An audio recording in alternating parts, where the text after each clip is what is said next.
Welcome to iDream. ఈరోజు మనతో పాటు అవని ఫౌండేషన్ సీఈఓ అలాగే కర్మ సిద్ధాంతాన్ని బోధిస్తున్న సంతోష్ బుద్ధ గారు మనతో పాటు ఉన్నారు. మాట్లాడదాం. నమస్తే sir, welcome to our show. నమస్తే madam, thank you, welcome. Sir, తల్లిదండ్రులు చేసే కర్మలు పిల్లలకి కర్మబంధంగా ఎలా మారుతాయి? ఇది వాస్తవమేనా? తల్లిదండ్రులు చేసే కర్మలో పిల్లలు భాగస్వాములు అవుతారు. ఎలా అవుతారు? సో మనము ఎప్పుడు మనిషి నిత్యము జీవితం ఎప్పుడు యాక్షన్లో ఉంటారు. తల్లిదండ్రులు కానీ ఆ కుటుంబం మొత్తం యాక్షన్లో ఉన్నప్పుడు తల్లిదండ్రులు చేసిన కర్మల యొక్క ఫలితాలు పిల్లల అంటే ఆ గ్రూప్లో అంటే ఆ కుటుంబంలో ఉన్న పిల్లలు కానీ ఎవరున్నా వాళ్లకు కర్మబంధంగా మారుతుంది. ఈ కర్మబంధంగా మారేటప్పుడు ఇది తెలియకుండా జరిగే ప్రాసెస్ ఇది.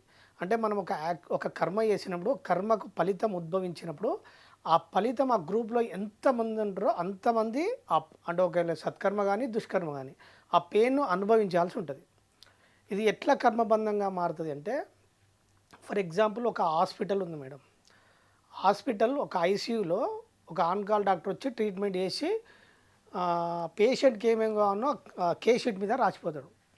ఫర్ ఎగ్జాంపుల్ అందులో ఒక 1.0 అది 1.5 ఒక డోస్ ఇంజెక్షన్ రాసిపెట్టింది అనుకో, ఆ పాయింట్ అని కనబడకుండా 15% డోస్ అక్కడున్న సిస్టర్ ఇచ్చింది అనుకో, ఆ పేషెంట్ చనిపోతాడా లేదా? అంతే కదా, జస్ట్ ఒక పాయింట్ మర్చిపోయాడు. సో ఇప్పుడు ఈ పేషెంట్ చనిపోయినప్పుడు ఈ సార్ డాక్టర్ గారు రాసిండ్రు, వెళ్ళిపోయారు. ఇప్పుడు దాని ఆ చనిపోయినప్పుడు ఆ మరొక డాక్టర్కి అంటుకుంటుందా అనుకోదా? సిస్టర్ ఇచ్చిర్రు, లోపల ఉన్న సిస్టర్ ఇచ్చిర్రు. ఇప్పుడు ఆ మరొక డాక్టర్కి అంటుకుంటుందా? అంటుకోదా? తెలిసి చేసినా తెలియక చేసినా ఇప్పుడు మనం అగ్ని చిన్న పిల్లలు ముట్టుకున్నా కాలుతుంది, పెద్ద పిల్లలు ఎవరు ముట్టుకున్నా కాలుతుంది. సో అక్కడ ఒక చిన్న పాయింట్, ఒక చిన్న 1.5 అని మిస్ అయిన ఆ మిస్ని చూసి ఆ పేషెంట్ చనిపోతే డాక్టర్కి ఎట్లా పడుతుందో తల్లిదండ్రులు చేసిన కర్మలు ఆ యొక్క ఫలాన్ని తెలియకుండా కుటుంబంలో అందరూ చిక్కుకపోతారు.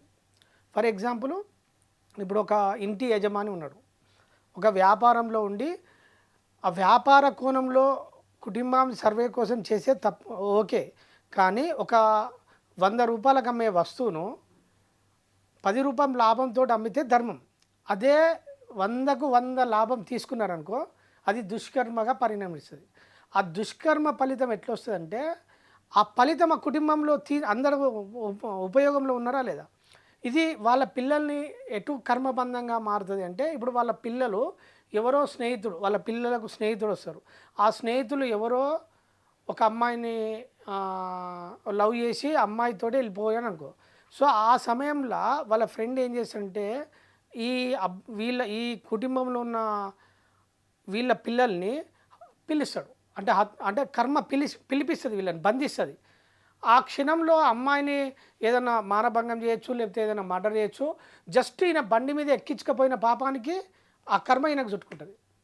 మనం ఏమనుకుంటాం అంటే ఈయన బండి మీద ఎక్కించకపోతే ఎవరు ఎక్కించకపోయారని డిపార్ట్మెంట్ పరిశీలిస్తుంది కదా.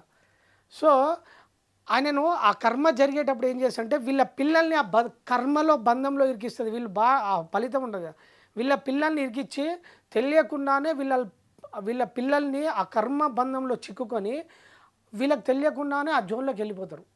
ఇది ఫర్ ఎగ్జాంపుల్ ఎట్లుంటుందంటే, అంటే ఇది కనబడకుండా మన మైండ్ను ప్రకృతి స్వాధీనం చేసుకుంటుంది. ఇప్పుడు కర్ణుడు ఉన్నాడు, మహాభారత యుద్ధంలో దుర్యోధనుని పక్కన ఉన్నాడు కనుక కర్ణునికి అన్నీ తెలుసు. శ్రీకృష్ణుని తరపున ధర్మం ఉంది అని తెలుసు, అర్జునుడు పాండవులు గెలుస్తారని తెలుసు. అయినా అతను దుర్యోధను పక్కనే ఉన్నాడా లేదా? సో ఎందుకంటే ఆయన అన్నీ తెలిసి కూడా యుద్ధం చేసినవాడు ఏంటంటే, దుర్యోధను పక్కన కర్ణుని ఉంచిపిస్తుంది. కర్మ అది బంధంగా మారుతుంది. ఆ బంధంలో నుంచి ఎంత పెద్ద వ్యక్తిని కూడా బయటికి రానియది.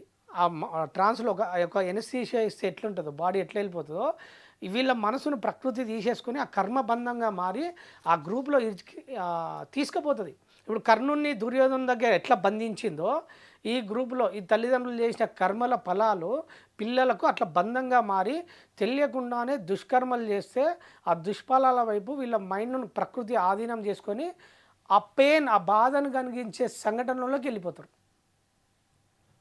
ఇది మనం ఎట్లుంటా అంటే ఇది మనం అనుకుంటాం ఇప్పుడు ఒక కొలిమిలో ఒక ఇనుమును కాల్చి కొడితే ఆ ఇనుముకు అగ్నికి కూడా తాకుతుందా లేదా దెబ్బ.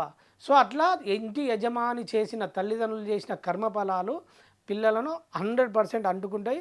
అందుకే తల్లిదండ్రులు ఎప్పుడు నిత్య పుణ్యకర్మలు ఆచరిస్తూ ఆ కుటుంబం బాగుండాలి, మీ పిల్లలు బాగుండాలంటే నిరంతరం డైలీ ప్రతిరోజు ఒక సత్కర్మ పుణ్యకర్మలు ప్రతిరోజు ఆచరిస్తూ ఉన్నప్పుడు మీ జీవితంలో ఎలాంటి ఆటంకాలు రాకుండా ఉంటుంది. దీనికి ప్రకృతి సహకరిస్తుంది. అంటే కేవలం ఈ జన్మలోనే లేదా పూర్వజన్మల్లో చేసుకున్న కర్మలు కూడా పిల్లలకి అనేది అంటే మనము పూర్వజన్మల చేసిన కర్మల ఫలాలంగా ఆ కర్మల ఆధారంగానే మనకి ఈ జీవితం వచ్చింది. ఈ జీవితం ఎందుకు వచ్చిందంటే పూర్వజన్మలో చేసిన కర్మను ఈ లైఫ్ డిసైడ్ చేసింది. దీన్నే మనం ప్రారబ్ధ కర్మ అంటాం. ప్రారబ్ధ కర్మలో మనం ఏ తల్లిదండ్రుల కడుపులో పుట్టాలో, లేకపోతే మనకు తల్లిదండ్రుల వల్ల మనకు పిల్లల వల్ల వీళ్ళన్నీ అది మన గత కర్మ ఫలం నిర్ణయించేసింది. సో ఇప్పుడు చేసే కర్మ వల్ల ఫ్యూచర్ నిర్ణయిస్తుంది. ఫ్యూచర్ అంటే మన రేపటి భవిష్యత్తు బాగుండాలి కదా. సో గతం పక్క పెట్టండి. ఇప్పుడు గతాన్ని బట్టి ఈ జీవితం జరుగుతుంది. ఇప్పుడు చేసే ఈ క్షణం మనం చేసే ఆచరించే కర్మల యొక్క ఫలాలు మన భవిష్యత్తుగా మారుతున్నాయా లేదా. సో అందుకనే గతాన్ని మీరు ఒకసారి వదిలేసి, గతం ఎట్లా వెంటే వస్తుంది, అది వచ్చిన తదుపరి ఇప్పుడు నిరంతరం పుణ్యకర్మలు చేయడం వల్ల ఆ కుటుంబం చాలా సంతోషంగా ఆనందంగా ఉంటుంది. ఓకే, కర్మబంధంగా ఎలా మారుతుందో పిల్లలకి తల్లిదండ్రుల నుంచి వివరంగా ఎక్స్ప్లెయిన్ చేశారు. థ్యాంక్ యూ సో మచ్ అండి.